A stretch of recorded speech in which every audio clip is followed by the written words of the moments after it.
Hello students, मैं रितेश सिन्हा। आज आप लोगों को इस वीडियो में क्लास 12 के एक चैप्टर है जिसका नाम है मैट्रिक्स, जिसको हिंदी में हम लोग आव्यूह बोलते हैं। आज हम आप लोगों को इस आव्यूह के बारे में बताएंगे कि आव्यूह होता क्या है, मतलब मैट्रिक्स होता क्या है और बनता कैसे है। ठीक है ना। तो सबसे पहले हम इस टॉपिक को क्लास 12 में, ये टॉपिक आपको चैप्टर 3 में दिया हुआ है। इस टॉपिक का नाम है मैट्रिक्स, जिसको हिंदी में बोलते हैं आव्यूह। यह जो है क्लास 12 क्लास 12 का है। तो सबसे पहले हम जानेंगे कि मैट्रिक्स होता क्या है। तो मैट्रिक्स जो है वो रो और कॉलम से मिलकर बनता है। रो और कॉलम से जो मिलकर बनता है उसी को हम लोग क्या बोलते हैं, मैट्रिक्स बोलते हैं। तो सवाल उठ रहा है क्या कि रो होता क्या है, रो किसको बोलते हैं। तो सबसे पहले हम लोग रो के बारे में जानेंगे कि रो क्या होता है। रो, जिसको हिंदी में पंक्ति बोलते हैं, ठीक ना। A horizontal line is called row. मतलब हिंदी में लिख सकते हैं क्षैतिज रेखा को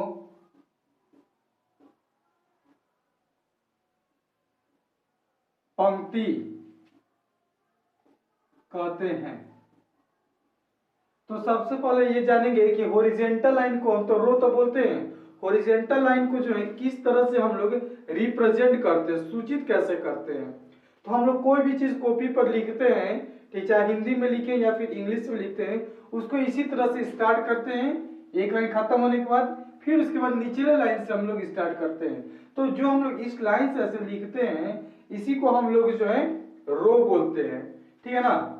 जैसे देखिए ऐसे हम लोग लिखते हैं और यहाँ पे खत्म होने के बाद कॉपी में फिर हम नेक्स्ट लाइन से ऐसे लिखना स्टार्ट करते हैं, फिर यहाँ खत्म होता है तो फिर इसके बाद नेक्स्ट लाइन से इस टाइप से स्टार्ट करते हैं। तो इसी को हम लोग रो बोलते हैं। तो रो का फर्स्ट लेटर क्या है, आर है, इसलिए इसे जो आर से इंडिकेट करते हैं। ये R1 हो गया, ये R2 हो गया और ये R3 हो गया। ये हमारा रो हो गया, ठीक है ना। इसका एग्जांपल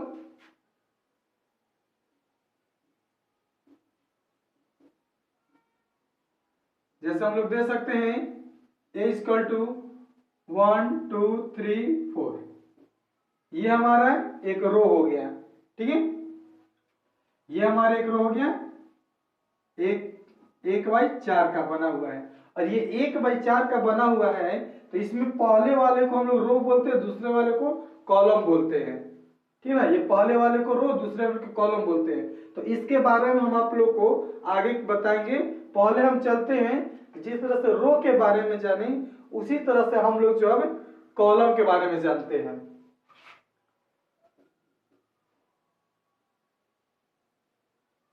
कॉलम, जिसको हम लोग स्तंभ बोलते हैं हिंदी में।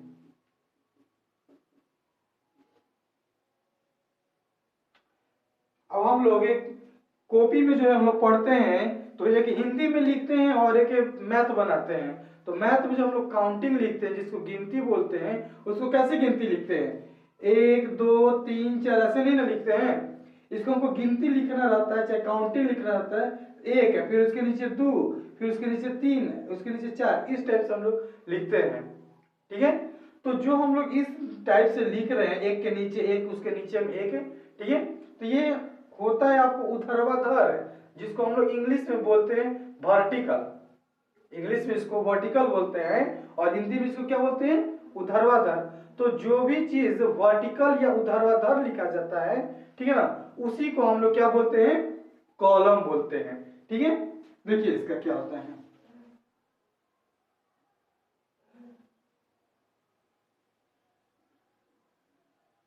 Vertical line is called column, यानी कि ऊर्ध्वाधर रेखा को स्तंभ कहते हैं। ऊर्ध्वाधर रेखा को क्या बोलते हैं? स्तंभ कहते हैं।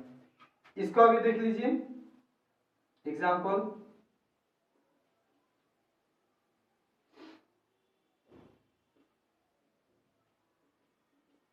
मान लेते हैं कोई एग्जाम्पल है 1 2 3 4, ये एक एग्जाम्पल ही है। इसको हम कैसे लिखे? एक लाइन लिखे हैं, एक ही लाइन लिखे हैं, तो इसमें कितना रो बना है? तो 4 रो और एक कॉलम। ये कैसे लिखाता है इसके बारे में हम आप लोगों को बाद में पढ़ाएंगे नेक्स्ट वाले में। अब देखिए सबसे पहले फिर से एक बार जानते हैं कि रो हमारा जो मैट्रिक्स जो है, ये हमारा मैट्रिक्स दो चीज से मिलकर बनता है। एक होता है रो और दूसरा होता है कॉलम। तो रो और कॉलम को जब हम लोग मिलाकर लिखते हैं, या जो चीज हमको बनकर आता है उभर कर आता है, उसी चीज को हम लोग बोलते हैं मैट्रिक्स। रो किसको बोलते हैं? तो a horizontal line is called row, यानी कि जो क्षैतिज रेखा में लिखते हैं उसी को हम लोग क्या कहते हैं? रो बोलते हैं। जैसा कि कॉपी में हम लोग लिखते हैं, ठीक है ना, तो कॉपी में कोई भी चीज लिखते हैं तो स्टार्टिंग करते हैं ऐसे लिखना, फिर खत्म होता है उस लाइन, फिर उसके बाद नेक्स्ट लाइन से लिखते हैं, फिर उसके बाद खत्म तो फिर नेक्स्ट लाइन से लिखते हैं। तो उस रेखा में जो भी चीजें लिखी जाती है उसी को हम लोग क्या बोलते हैं? रो बोलते हैं। ठीक है, तो रो को फर्स्ट लेटर क्या होता है? रो का फर्स्ट लेटर आर है, इसलिए इसको आर से इंडिकेट करते हैं, R1 R2 और R3। ठीक है ना। उसी तरह से दूसरा चीज क्या है? कॉलम है। तो कॉलम का हिंदी होता है स्तंभ। तो कॉलम किसको बोलते हैं? तो कहता है कि a vertical line is called column, यानी कि जो ऊर्ध्वाधर रेखा को हम लोग क्या बोलते हैं? स्तंभ बोलते हैं। तो कोई भी चीज जैसे गिनती में लिखते हैं हम लोग, काउंटिंग लिखते हैं 1 2 3 4 5 6, इस टाइप से हम लोग जो भी लिखते हैं, ठीक है ना, उसी को हम लोग क्या बोलते हैं? ऊर्ध्वाधर रेखा बोलते हैं, यानी कि उसी को हम लोग कॉलम कहते हैं। ठीक है ना, आया समझ में?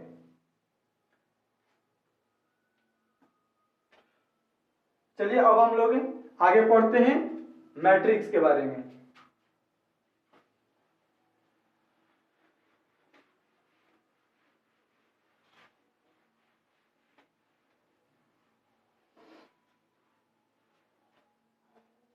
देखिए ये हमारा टॉपिक हुआ मैट्रिक्स, जिसको हम लोग आव्यूह बोलते हैं। तो हम लोग इसको लिख सकते हैं, जैसा कि हम अभी आप लोगों को तुरंत बताए हैं कि आव्यूह जो होता है रो और कॉलम से मिलकर बनता है। ठीक है ना, आव्यूह किस किस से मिलकर बनता है? रो प्लस कॉलम। रो का मतलब पंक्ति और कॉलम का मतलब स्तंभ। तो रो और कॉलम से जो हमारा मिलकर बनता है उसी को हम लोग क्या बोलते हैं? उसी को हम लोग बोलते हैं मैट्रिक्स, या हिंदी में आव्यूह। ठीक है ना।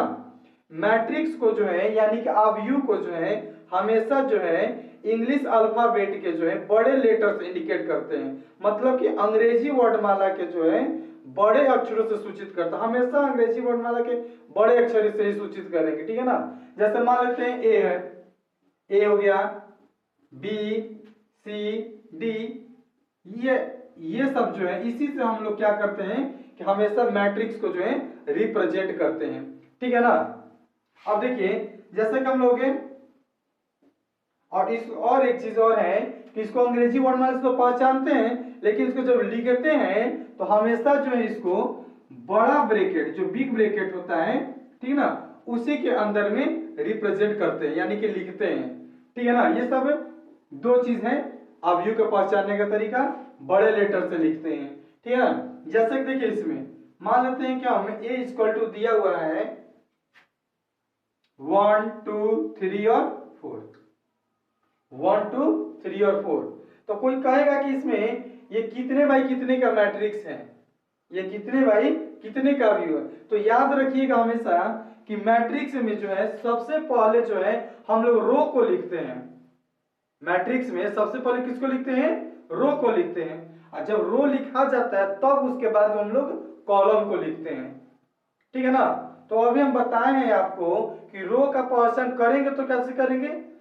तो रो का पहचान हम तुरंत बताए हैं कि रो को जो हमेशा जो है एक हॉरिजॉन्टल लाइन से रिप्रेजेंट करते हैं, मतलब कि क्षैतिज रेखा से रिप्रेजेंट करते हैं। मतलब कि एक लाइन लिखने के बाद जब वो लाइन खत्म हो जाता है, मतलब अब आगे नहीं बढ़ता है, और उसके लिए जब हम लोग नीचे वाले लाइन का इस्तेमाल करते हैं तब जाकर उसी को हम लोग रो बोलते हैं। तो अब यहाँ देखिए, पहले हम एक लिखे, फिर क्या लिखिए दो, दो के बाद फिर आगे का हमको जगह ही नहीं है, स्पेस ही नहीं है, तो हम क्या किए कि उसके लिए तीन नीचे लिख दिए। तो अब यहाँ पर एक लाइन यहाँ पर बुक हो गया, एक लाइन यहाँ पर अभी स्टॉप हो गया, बुक हो गया।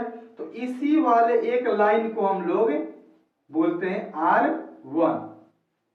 अब जब एक लाइन खत्म हो गया तो उसके बाद हमारा कौन सा लाइन स्टार्ट हुआ, ये दूसरा लाइन स्टार्ट हुआ, ठीक है ना। तो ये दूसरे लाइन को हम लोग बोलेंगे R2, इस दूसरे लाइन को हम लोग बोलेंगे R2 बोलेंगे, ठीक है ना। अब इसके बाद में तो रो को तो हम तो जानते हैं कि पहले अवयव को जो है पहले जो है रो से रिप्रेजेंट करते, रो लिखते हैं, फिर कॉलम लिखते हैं। कॉलम का तो पहचान अभी तुरंत बताएं, जो ऐसे लिखा जाता है वर्टिकल लाइन, मतलब कि एक के बाद क्या है, तीन है।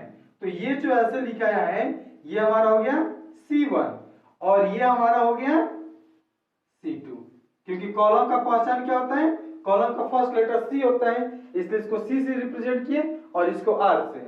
इस तरह से हम लोग देख सकते हैं कि ये जो हमारा मैट्रिक्स बना है, ये मैट्रिक्स कितने बाई कितने का बना। पहले रो देखिए, रो में कितना है, एक और एक दो, मतलब दो रो बना। इसका मतलब लिख सकते हैं 2, और फिर इसके बाद में इसको पढ़ते हैं बाई, जो मल्टीप्लाई का सिंबल दिया है इसको मैट्रिक्स में क्या पढ़ते हैं, बाई पढ़ते हैं। फिर इसके बाद में कितना कॉलम बना, दो कॉलम बना, दो कॉलम बना। इस तरह से हम लोग कह सकते हैं कि एक मैट्रिक्स जो है, यानी कि ये जो मैट्रिक्स दिया है ये 2x2 का बना है, ठीक है ना। यहां देखिए एक और एग्जांपल लेते हैं, जैसे 20 लेते हैं, 1 2 3 4 5 6, ठीक ना। ये हमें मैट्रिक्स लिए, ठीक है ना।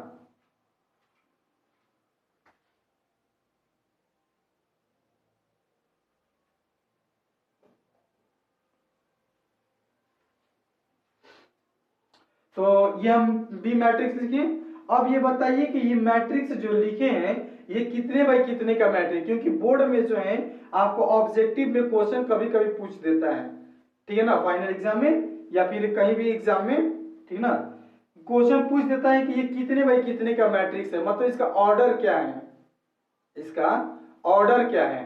तो देखिए सबसे पहले हम क्या बताए हैं, सबसे पहले किसको हम लोग देखते हैं, तो सबसे पहले हम लोग जो है रो को पहचानते हैं कि इसमें कितना रो बना हुआ है, ठीक है ना। तो ये हमारा देखिए ये कितना रो बना हुआ है बाबू, ये देख रहे हैं कि ये पहला रो है और ये क्या है, ये दूसरा रो है, ये हमारा पहला रो है और ये हमारा दूसरा रो है।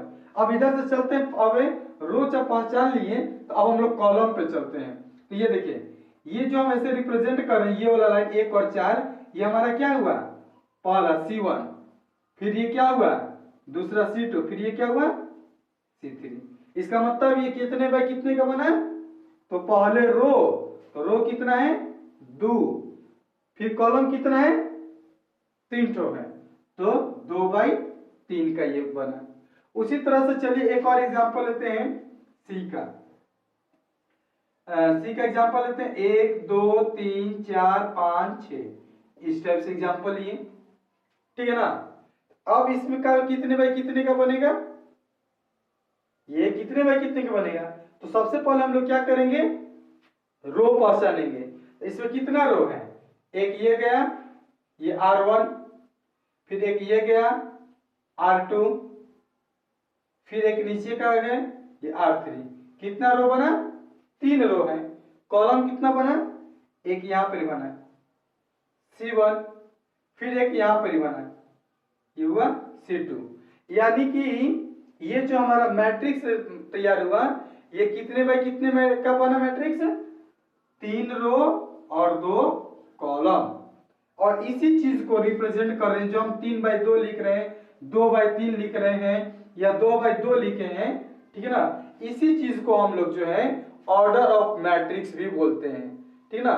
तो कोई अगर आपसे अगर एक मैट्रिक्स देकर अगर पूछ दे कि ये मैट्रिक्स कितने बाय कितने का है, ये मैट्रिक्स कितने बाय कितने का है, तो इसका मतलब वो पूछ रहा है आपसे इस मैट्रिक्स में कितना रो है और कितना कॉलम है। मतलब रो का नंबर बतला दीजिए और कॉलम का नंबर बता दीजिए। और रो और कॉलम को जो रिप्रेजेंट करते हैं, ठीक है, उसी को हम लोग ऑर्डर ऑफ मैट्रिक्स बोलते हैं, उसी को हम लोग ऑर्डर ऑफ मैट्रिक्स बोलते हैं।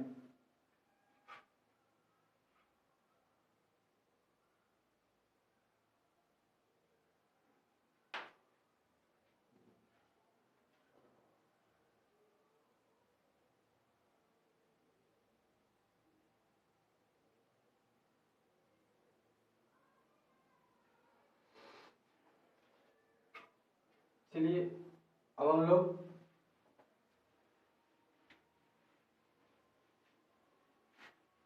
Order of matrix,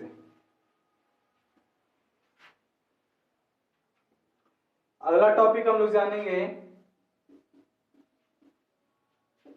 order of matrix. मतलब कि अवयव की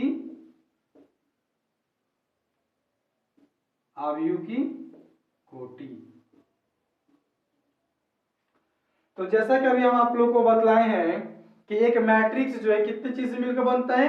2 चीज से मिलकर बनता है, और दोनों का नाम क्या है? एक रो और दूसरा कॉलम, ठीक है ना। तो रो को ऐसे तो इंडिकेट करने के लिए आर से इंडिकेट पहचाना जाता है, लेकिन इसको ओरिजिनल रिप्रेजेंट हम लोग करते हैं, ठीक है ना, एम से रिप्रेजेंट करते हैं। रो को एम से इंडिकेट करते हैं, आई से भी करते हैं, और कॉलम को जो है एन से रिप्रेजेंट करते हैं या फिर जे से भी इंडिकेट करते हैं। जैसे देखिए, मान लेते हैं कि ये हमारा कोई एक मैट्रिक्स है ए, यहाँ पे small a i j equal to m by n. यानी कि रो और कॉलम को जो है व्यवस्थित कर कर लिखने का जो तरीका होता है, जो मेथड होता है, उसी मेथड को हम लोग जो है ऑर्डर ऑफ मैट्रिक्स बोलते हैं, ठीक है ना। कोई हमारा नंबर दिया रहेगा, उसको बस अरेंज करना रहता है। तो अरेंज करने के लिए एक रो बनाते और एक कॉलम बनाते हैं। तो रो और कॉलम को, ठीक है ना, मिलाकर बनाने का जो मेथड होता है और जो रिप्रेजेंट करके जो लिखते हैं हम लोग, उसी को हम लोग ऑर्डर ऑफ मैट्रिक्स बोलते हैं। तो मान लेते हैं कि ए इक्वल टू दिया हुआ है small a i j m by n. तो ये बड़ा ए जो है, कैपिटल ए जो है, ये किसको इंडिकेट कर रहे हैं? मैट्रिक्स को कर रहा है, यानी कि अवयव को कर रहा है। छोटा ए किसको इंडिकेट कर रहे हैं? छोटा ए जो है हमेशा जो एलिमेंट को इंडिकेट करता है, मतलब कि अवयव को इंडिकेट करता है, ठीक है ना। आई और एम किसको इंडिकेट करता है? तो आई और एम जो है हमेशा जो है रो को इंडिकेट करता है, और जे और एन जो है हमेशा जो किसको इंडिकेट करता है? कॉलम को इंडिकेट करता है, ठीक है ना। तो ऑर्डर ऑफ ए मैट्रिक्स का यही हमारा पहचान होता है, रो और कॉलम को एम बाई एन के फॉर्म में लिखना है। मान लेते हैं कि सपोज करते हैं कि हमारे पास कितना रो है? एम रो है, और कॉलम कितना है? एन कॉलम है, ठीक है ना। तो उसको कैसे रिप्रेजेंट करेंगे? देखिए, ए इक्वल टू एम रो है, तो एम रो का आने का मतलब पहले तो स्टार्टिंग से हम करेंगे एक से, एक रो, 2 रो, 3 रो, 4 रो लेंगे, इस तरह से कहां तक ले? एम तक ले हम लोग चलेंगे। फिर उसी तरह से कॉलम का भी लेंगे, और सबसे पहले क्या लिखाता है? रो लिखाता है, ठीक है ना। तो हम लेट करते हैं कि कोई एक एलिमेंट है और उस एलिमेंट का नाम है ए, ठीक है ना। तो यहां पर लिखा आएगा 1 1, ए 1 1। इस ए 1 1 का मतलब क्या हुआ? ए 1 1 का मतलब क्या हुआ? यहां पे लिख देते हैं कि आई या m equal to number of row, मतलब कि पंक्ति की संख्या, मतलब पंक्ति की संख्या, और जे और एन क्या हो जाएगा, नंबर ऑफ कॉलम, यानी कि स्तंभ की संख्या। ठीक है ना। अब यहां देखिए A11 कहने का मतलब ये पहला रो का पहला कॉलम, A11 कहने का मतलब पहले रो को इंडिकेट, फिर कॉलम को। ये पहला है, इसका मतलब पहला रो, और फिर ये क्या है, ये कॉलम है, ये पहला रो का पहला कॉलम। उसी तरह से अगर हमको यहाँ रिप्रेजेंट करना, मतलब एक के बगल में अगर उसके बगल में बैठाना हो तो उसको कौन सा क्या बोलेंगे, पहला रो का दूसरा कॉलम, पहला रो का दूसरा कॉलम। इसी तरह से पहला रो का तीसरा कॉलम, फिर पहला रो का चौथा कॉलम। कहां तक जा रहा है, तो एम तक ले जा रहा है। मान लेते एम रो है, ठीक है ना, एम रो है, ठीक है।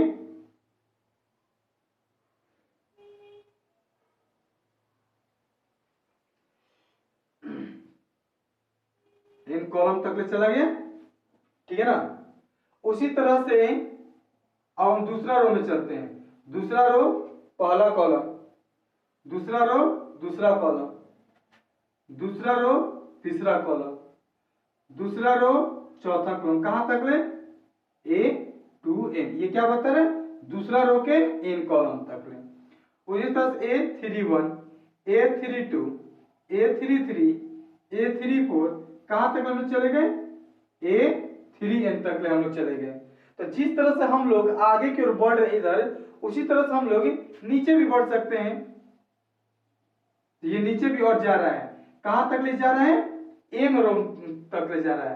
तो एम रो का पहला कॉलम, एम रो का दूसरा कॉलम, एम रो का तीसरा कॉलम, एम रो का चौथा कॉलम, इस तरह से कहां तक है, तो एम रो का एन कॉलम तक। इसका मतलब कि ये एम बाई एन का रिप्रेजेंट कर दिए।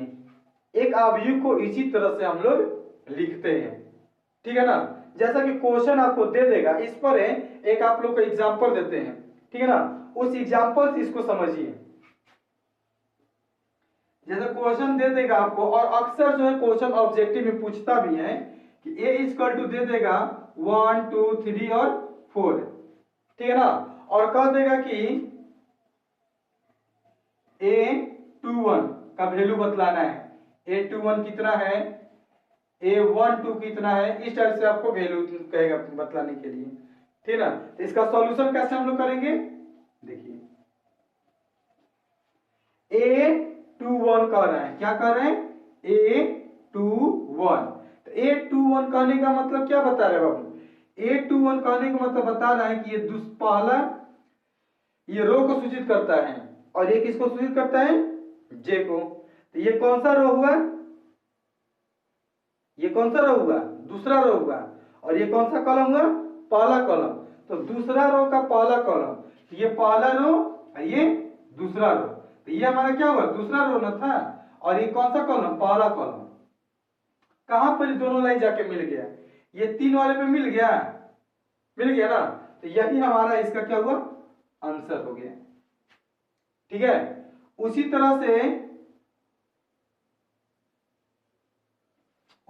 अब अगला क्वेश्चन कहेगा कि A12,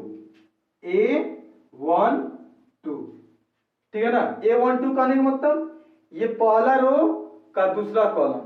तो पहला रो, चलिए यहां पर चलते, पहला रो हुआ और दूसरा कॉलम ये पहला और ये दूसरा कॉलम। तो दोनों लाइन हमको कहां पर जाके मिल गया, दोनों लाइन हम देखें कि हमको 2 पे जाके मिल गया है। किस पे मिला है, 2 पर। तो यही हमारा क्या हो गया, 2 हो गया, ठीक है ना। यही हमारा क्वेश्चन। तो इस तरह से जो है आप लोगों को आज हम इस वीडियो में आप लोगों को मैट्रिक्स के बारे में सिर्फ इंट्रोडक्शन दिए हैं, परिचय दिए हैं कि मैट्रिक्स होता क्या है, और मैट्रिक्स किन किन चीजों से मिलकर बनता है, और मैट्रिक्स का पहचान क्या होता है, उसको हम लोग लिखते कैसे हैं, लिखने का तरीका बताएं, ठीक है ना। बाकी का और जो है इसके आगे का एक्सरसाइज जो है नेक्स्ट वीडियो में डालेंगे। अगर आपको हमारा पढ़ाया हुआ अच्छा लगता है, पसंद लगता है, तो आप हमारे चैनल को सब्सक्राइब कर सकते हैं, ठीक है। और कहीं अगर दिक्कत होता है आपको समझने में तो आप हमें कमेंट करके भी बता सकते हैं, ठीक है। ओके।